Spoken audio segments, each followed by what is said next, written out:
Welcome back to the Stalkers podcast. We will see how this turns out. I am one of the trio hosts, Cockles, and with me is... Dilbro. It's a blast. Thank you so much for being here with me. Yeah, it's just us Good tonight. practice. It is. Pretty boy decided to bail out on us, but that's all right. He's like, fuck this shit. It's okay. You don't always feel like talking. Yeah. I mean, he was talking my ear off earlier, but that's all right. It's different whenever everybody gets to hear it, you know. And it's yeah, that's true. It's different when you get a mic shoved up in your face. It's like, yeah, tell me about it. It's like, yeah, I'm nervous, man, because like I may stretch the truth sometimes. Exactly. I get called out on it. I can bullshit with you guys. You guys don't call me out on it. Oh man, you know they say laughter is the best medicine. We've been laughing all night. How good do you feel right now? You feel pretty good? Probably like a 6. You feel like a 6? I'd say 6 is pretty solid. Gotta make you laugh harder, okay? Maybe we can do that with this. Do you think that's true? Have you heard that phrase? Laughter is the best medicine. I've heard it. I think I think it's good though. It helps lift the spirit. You know, I mean, it's a lot of mental type stuff. But it's like a real laugh too. Not none of that fake laugh. Like a fake laugh doesn't. But like a real genuine laugh. Like yeah, dude, I think that really does boost the spirit quite heavily. Yeah, cause what was it? They've done studies about.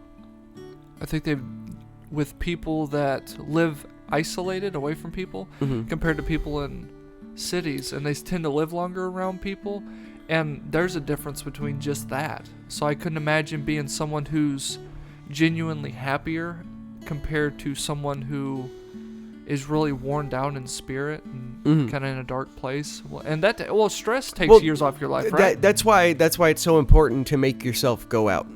You know, and don't let yourself isolate too hard. You got to go out and you got to see what the world's like a little bit. You know, yeah, you got to socialize.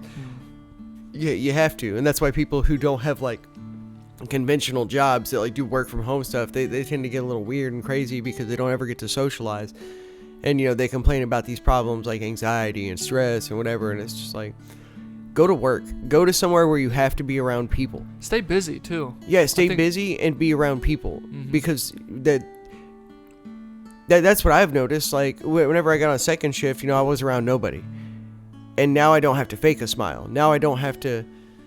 Now all I'm doing is stuck in my head. I don't have to fake a smile. But when I'm around people and I have to fake that smile, it becomes a lot more genuine than it does. I don't know. You know, it's just one of those things. It's like, I need to be around people and busy all the time. Oh, it's the whole point of, like... When you're not busy or you're not doing like hobbies and stuff, a lot of people say I get in my head. That's the biggest thing of what you're talking about. Like, if you stay busy, you start getting around people. Even faking it at first, sometimes like it can turn into. Well, yeah, it becomes genuine for real. Genuine, yeah, but you have to push yourself outside of the boundary and make yourself do that first, and that's the uncomfortable part where you gotta kind of it's not really uncomfortable, but you gotta force the smile. Yeah. You know, it's like when you're having a bad day. And your buddy calls you, and you're like, damn, I don't want to answer that, you know, and you're like, I'm just having a bad day, but you pick it up anyway, you're like, nah, fuck it, and you push yourself through that. You could have just let that shit ring or let it go and just been stuck in yourself, but you just push yourself, you know what, fine. And then you start talking, and you're like not really wanting to have a conversation, but then it gets good, and you're like, all right, I'm real glad. Wow, I'm so glad I did that. I'm so glad I made that leap and actually like went outside of what I felt would be more comfortable for me. It could get turned wrong. It could be definitely spun wrong. Yeah. But if most people said yes to almost anything, you know what I'm saying? I think, you know, especially with the unknown. Let's say you're at a job right now and someone walks up and says, "Hey, come work with me. Come work with me right now."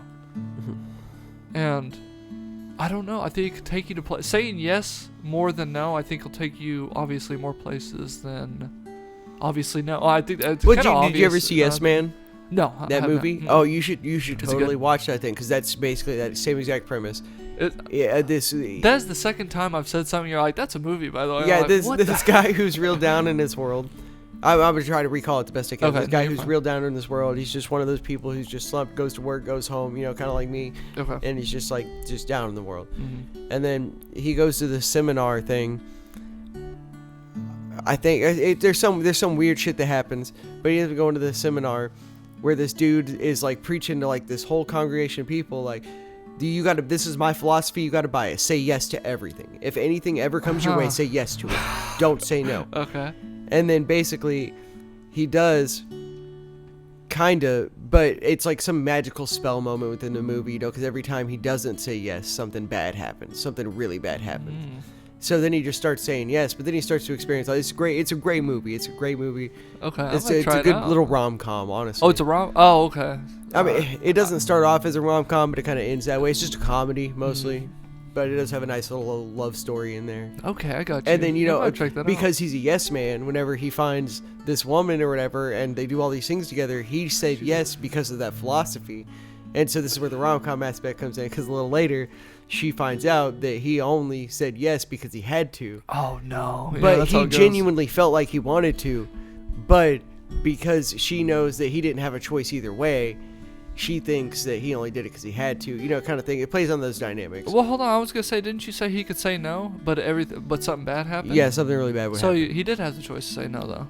Yeah. But she didn't realize that? Well, watch the movie. Okay, I'll watch it. It's hard to explain it all because I'm going off very vague memory. I haven't seen it in years. You're good. I was gonna say, well, what was it? And again, this is what I was talking about, where it could get twisted wrong. It's all like, if your secretary comes up, you're a married man with 4 kids, it's like, hey, let's get down and boogie. You can't be all like, yeah, let's do it. I'm sure your life isn't gonna go really great after that. You just get down and boogie. Yeah, you get down and boogie. Sure. Okay. Well, there's a ton of things. You have a high paying job, and then a homeless man's like, hey, work for me, and it's all like, yes. Then you quit your job, you're working for nothing. Well, then you become a billionaire. You know what I mean? It's great. No, you're already a billionaire. You lose it all. You take risks. You take risks in life. That's why you gotta weigh risk versus reward. Like, obviously, if a millionaire comes at you, or if you're a millionaire and a homeless man saw you cracked out on the street, like, come sell crack rock for me. I got the dose. But you have to say yes, remember, because no's gonna lead to a bad path. But yes, I'll take whatever bad comes, because that's the ultimate bad. Like, I don't know. Sure. Just like when I weigh the situation, it's like I would rather take my toe getting bitten off by a sea lion, as opposed to like selling crack on the streets. Yeah, I got you. Yeah, that's a good point. Yeah, so I think to boil it down, laughter is a pretty good medicine for sure, especially the energy around it. You're just a completely different person, and some people can tell that too. Like being around people, like their energy is like. It's like going to a comedy show. People go to comedy shows and then they want to get mad at what the comedian has to say. And do you do that? No. I do. I go up and I'm like, oh, just fucking no, I watch a lot of comedy stuff on. Yeah, stand up and stuff, but it's like it's just a joke. It's one thing for it to be so like serious, but it's literally in a place that's designed to make comedy out of things, and tragedies can be comedic. It just is what it is.